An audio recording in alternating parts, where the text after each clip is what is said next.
critic and poet Nancy Willard captures the essence of this course for me.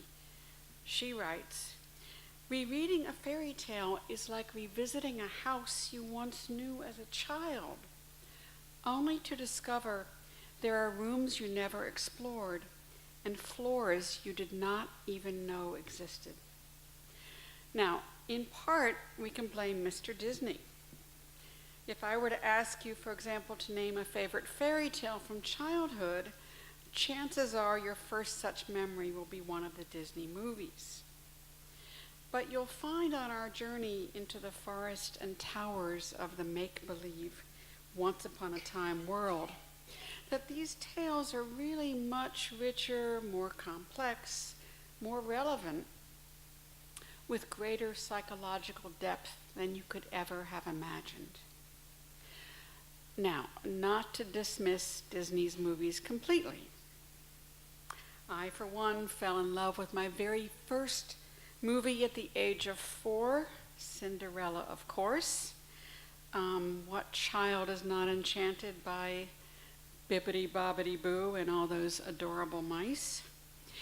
However, as many of us, in this room came of age with feminism, we learned to despise Disney's passive, coy heroine, dopily crooning, "Someday my prince will come," around the time that we stopped shaving our legs and chanted "Smash monogamy, smash the state," as we grew zucchini and not pumpkins in our commune gardens.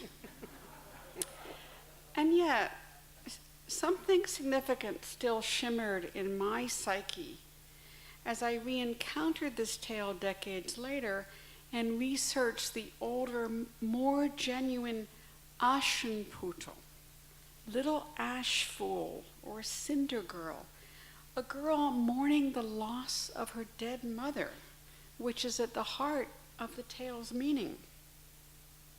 We'll explore some of the earliest folk versions, such as Ye Shen from 9th century China, where the dead mother is reincarnated as a golden fish.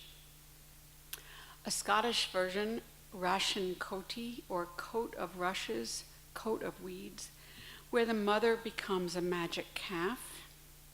And a Russian variant, Vasilisa, where the mother shows up as a tiny pocket-sized magic doll.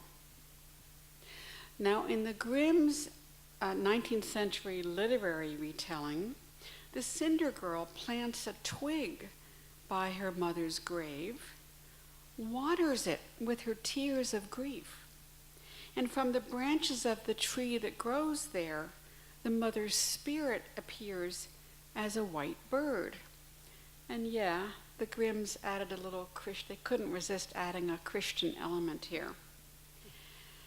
In all these versions, and there are literally hundreds of them, actually more than 1,000, contrary to Disney's and Charles Perrault's 17th century goody two-shoes Cendrillon, on which the Disney film is based.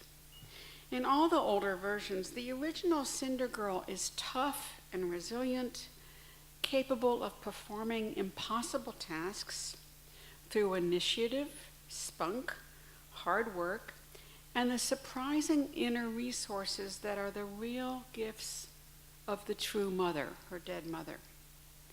The prince at the end is a mere footnote. So you can begin to see how this tale, like so many others that we'll explore, is actually about coming of age, overcoming obstacles, finding independence and one's own true identity, finding one's way out of the forest of difficulty and loss that we all enter. We all find time, we spend time in. So I wish I could wave a magic wand right now and find more time to elaborate on other tales.